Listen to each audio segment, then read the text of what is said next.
So, in general, you could say that every culture is influenced by something. I mean, whether it's American culture, Chinese culture, Indian culture, it's influence. And I think one of the main things that we are influenced by as people is religion. I think it plays such a big part in our society today and basically just how the way we live. So, one big thing for America I see is how Christianity is still vibrant. Even if you're agnostic or atheist, you don't necessarily have to be a Christian.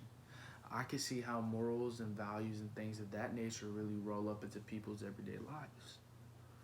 So I have here something truly, I have something right here that could best fit the culture now for the young society that we have. This is the NLT Bible. You can see it right there. This one has a very special place in my heart. This is the first Bible that was really given to me when I became a Christian, and it holds a very dear place in my heart because this did help me elevate my faith as a Christian. But for the most part, this book right here, what I have to say about it, how it relates to culture, this book and how it had, this book relates to culture because there are things in here that people do every day that they don't even know about. That the reason this is the book I'm choosing is because there are things that people do every single day, and they are following this book whether they realize it or not. Some of the cool things that I found out about this specific Bible translation from websites like Blue Letter Bible, Wikipedia, and BibleResearchers.org is that in 1989 this book was starting to be translated. They translated from any regular Bible like New King James Version, just how anybody, they translated the scripture into something that could be culturally available for people like me.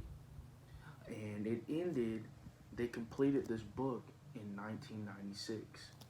It carefully avoids the use of male-oriented language, which could really make people, which could make people not feel as well about the Bible, which I think is pretty cool of how evident it is today. And in saying that, it took 100 scholars to work on this day and night, be committed to this for 7 years of their life to get this finished, to get to people, which I think is pretty cool how some people can just do that automatically. And some of the things culturally that this Bible has a lot of reference to would be a lot in Matthew, the book of Matthew. In the book of Matthew, there is talks about teaching about revenge, talks about giving to the needy, it talks about money and possessions, it talks about anger and adultery and all these things that people in today's society do automatically.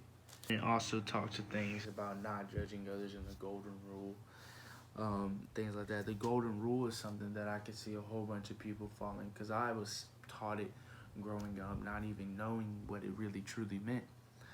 The golden rule can be found in chapter 7 of Matthew, basically saying, do to others whatever you would like them to do to you. This is the essence of all that is taught in the law and the prophets. Basically saying, I'm going to treat you right because I'm going to treat you the way I want to be treated.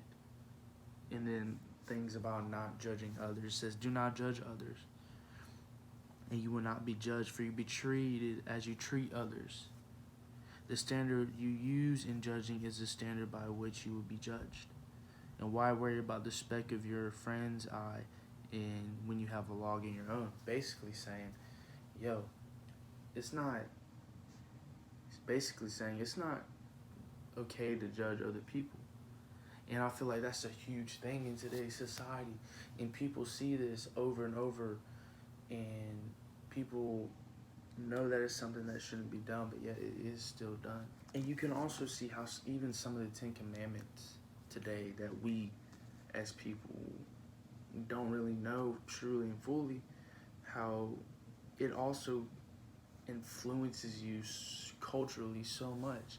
Some things like do not steal, do not lie, do not covet your neighbor's partner or loved one, honor your father and mother, do not commit adultery, do not commit murder. Things like those that people don't do on a regular day basis because it's not the right thing to do. And it's all in this book.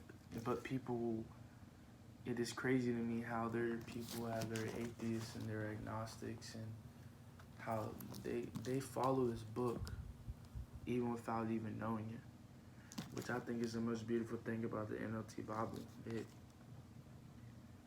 There's so much in here that you can know about, and so much in here that you can gain things such as wisdom and insight about life in general. And I think it's beautiful to see how people follow this every day. And this is my cultural artifact, something that's special to me and means a lot. It's something that is definitely influencing people every single day, and I believe that will continue to influence people for years to come.